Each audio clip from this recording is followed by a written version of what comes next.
and welcome to today's session. Now today we're going to make chocolate brownies the way we make them in the cafe.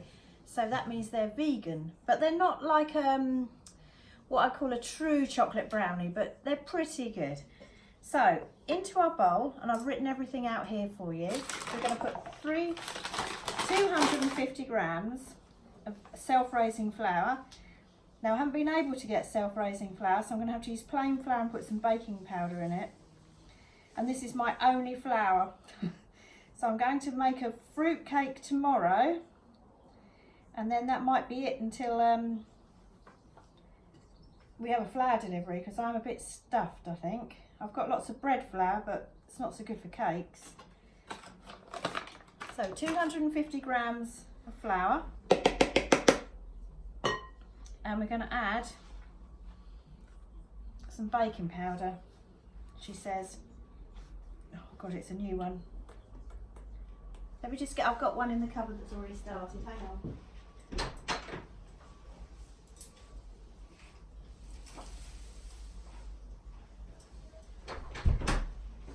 I seem to get that all right in the supermarket, just not flour. Right, so let's put into that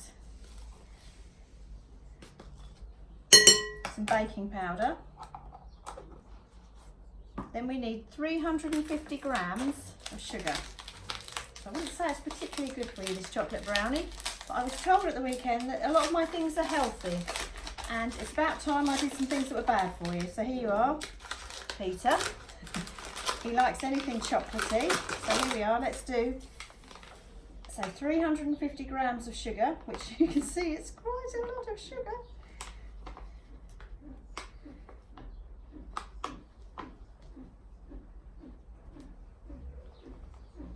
Someone's sawing something up outside. Right, so 350 grams of sugar.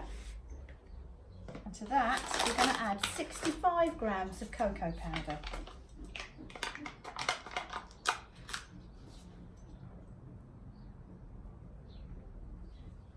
I think my cousin Sue gave me this recipe.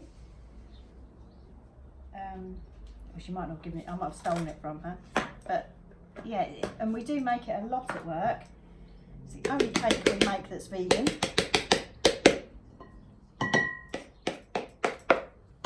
Once that goes in, and then we're going to have some vanilla extract or vanilla essence, whatever you've got.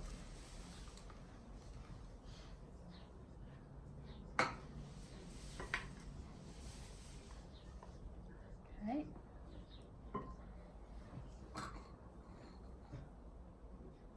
Pinch of salt. It's actually a tablespoon, but because this rock salt is quite grainy, just do like a generous pinch, and I'll grind it up a bit. And then 150 millilitres of oil and 150 millilitres of water. So we'll put the oil in first. This is just ordinary sunflower oil. I wouldn't use olive oil, because it's going to have a bit of a taste to it, so I'm going to have to get the glasses out for this, sorry.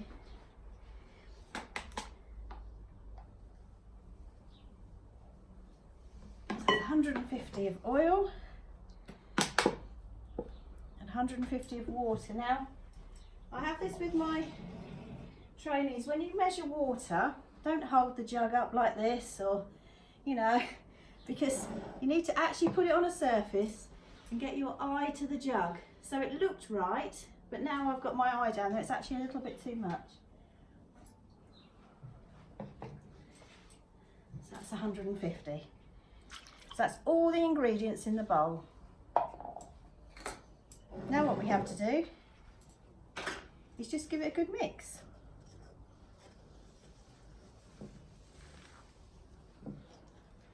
I think Felix made these yesterday, and Dean made them last week.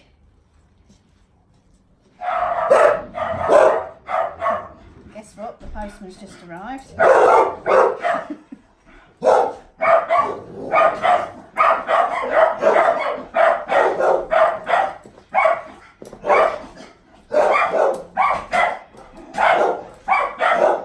All right, Betty.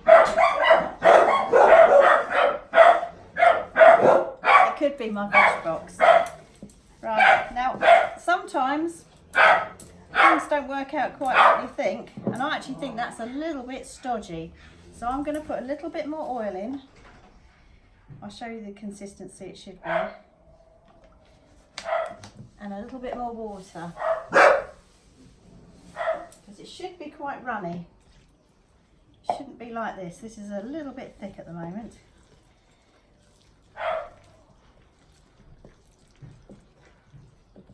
As I say, when I made it with Dean last week, it didn't look like this. So now I've got the right recipe. I did get Colin from the cafe to send me a picture from the cookery book. That's better. So yes, it's got to be, as you can see here, let's just move this out of the way. It's got to be quite wet, right? So a bit like a chocolate mousse texture. I think that's a good description. So now what we're going to do is, because Peter said that my cakes weren't bad enough for you, I'm going to put even more chocolate in here. So look, we've got some chocolate chips going in as well. Go on, let's put the whole lot in.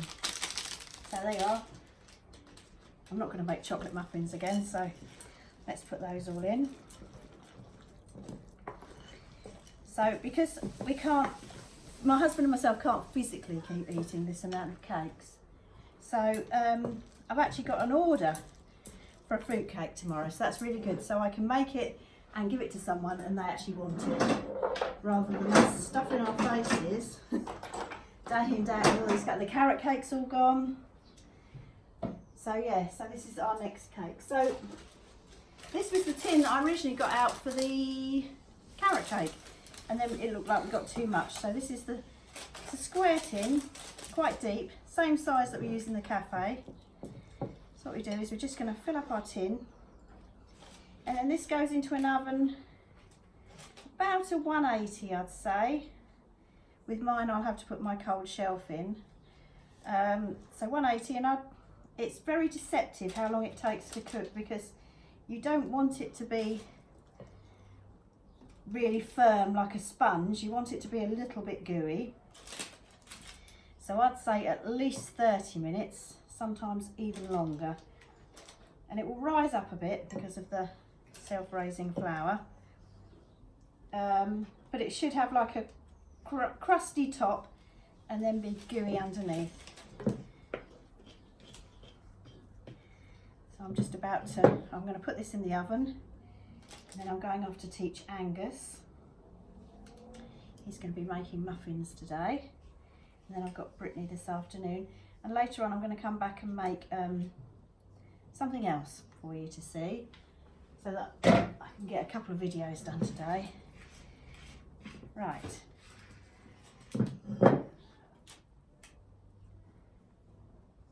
Well.